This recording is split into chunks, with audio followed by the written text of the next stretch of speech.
बिस्मिल्लाहिर्रहमानिर्रहीम। मैं कपास के काश्तकार भाइयों के लिए कुछ गुजारिशात करना चाह रहा हूँ कि जैसा ये चंद दिनों से मौसम हमारा तब्दील हुआ है तो इसके अमली तौर पे तो मुस्बत असरात कपास के पौधों पे आएंगे कि जैसा कि मार्च से कंटिन्यू अब तक एक हीट वेव का सिलसिला था और इसी हफ्ते ये ब्रेकअप हुआ है। तो हीट वेव की वजह से पौधों में स्टंटिंग आई हुई थी और ग्रोथ रुकी हुई थी, वाइट फ्लाई की बढ़ोतरी हो रही थी और ये सारी चीज़ें अल्हम्दुलिल्लाह बारिशों का सिलसिला शुरू होने से ख़त्म हुई हैं। तो एक और था कि वाइट फ्लाई की वजह से पौधों पर कालापन भी आ रहा था, यानी कि फफूंदी सूटी मोल्ड वो ग्रो कर रहे थे और पौधों पे डस्ट थी जिसकी वजह से ज़ायद तलीफ़ का अमल वो भी रुका हुआ था। तो अब अल्हम्दुलिल्लाह ये सारी चीज़ें बेहतर हो गई हैं, तो इसमें इम्प्रूवमेंट होगी। सकिंग इंसेक्ट्स का अटैक कम से कम हो गया है। तो इस सूरत में इसको मज़ीद कंट्रोल रखने के लिए अगर काश्तकार भाई येलो स्टिकी ट्रैप से नस्ब कर दें, अगर नहीं लगाए हुए तो अब अभी लगा दें, तो इससे दोबारा वाइट फ्लाई का प्रेशर नहीं बढ़ेगा और हमें इसके अगेंस्ट स्प्रे नहीं करना पड़ेंगे।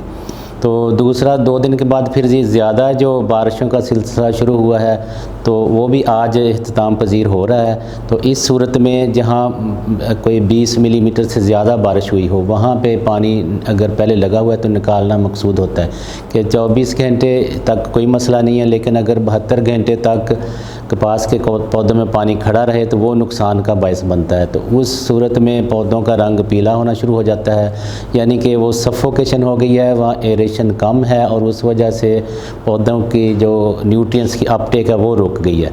तो इस सूरत में हमें कपास के पौधों से पानी या कपास के खेत से पानी निकालना ज़रूरी है। तो उसके चंद तरीके हैं कि अगर तो कोई साथ राइस या शुगर केन का फील्ड है तो हम उसमें निकाल सकते हैं। अगर वो सूरत नहीं है तो हम एक जो पंप होता है ट्रैक्टर के ज़रिए या बिजली के ज़रिए पंप यूज़ कर सकते हैं कि खेत से पानी निकाल के किसी और ड्रेन में डाल दिया जाए, वहाँ से नहर में या किसी दूसरी जगह वो मुंतकिल हो जाता है। तो तीसरा, अगर वो भी सूरत मुमकिन नहीं है तो हम साइड पे एक खेत के एक साइड पे 3 से 4 फुट गहरा और चौड़ा एक लंबी खाई बना सकते हैं। तो उस सूरत में हम सिर्फ उस खाई में जो पौधों के खेत वाला पानी मुंतकिल कर देंगे, जिससे पौधों के जो सफोकेशन हुई है वो ख़त्म हो जाएगी, एरेशन हो जाएगी और पौधा अपनी बढ़ोतरी की तरफ चल पड़ेगा। तो अब एक और मसला इस सूरत में आएगा कि अब पिछले हफ्ते के यानी कि जुमे के बाद से टेम्परेचर लो हो गया है, डे टेम्परेचर भी। तो इस सूरत में यानी कि 40 डिग्री से नीचे चला गया।